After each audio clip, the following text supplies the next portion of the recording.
দেশে থেকে মাই বাপে আছে কিনা আছে খবর লইলাম না, খবর লইতেও পারলাম না। যাই বাচ্চা কাচ্চা নিয়ে যাই দেখি, আমি তো ইন্ডিয়ার নাগরিক হয়ে গেলাম, যাই যাই একটু দেখা করে আসি মা বাবা। তো আসছে বাংলাদেশে, আসছে পরে বাড়িতে গেছে, পরে দেখে যে মা বাবা তো অনেক বয়স হয়ে গেছে, বৃদ্ধ হয়ে গেছে। যাই ভক্তি দিয়া পড়ছে, মায়ও সন্তান বুকে পেয়ে খোয়া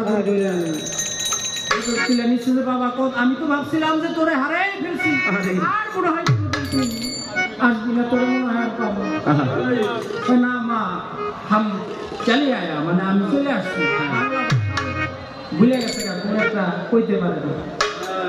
খাইতে দিছে পরে মায়ের যখন ভাত বেড়ে দেয়, মারে কইতেছে আম্মি আম্মি आपका सिर का बाल पाक गया। এই কথা কইছে, মায়ে কয় আরে গোলামের পুত গোলাম পাই।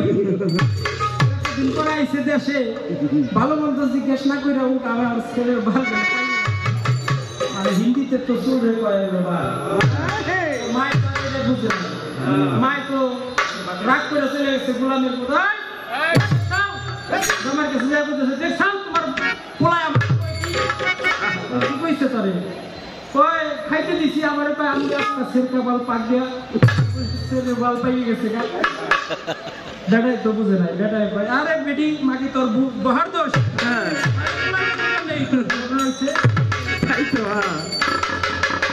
ঘটনাটা বউয়ের দোষ, আমার হলো তোর দোষ, আমি বুঝাই টাকা জরিমানা দিতে যাবো, শুনতে যাবো।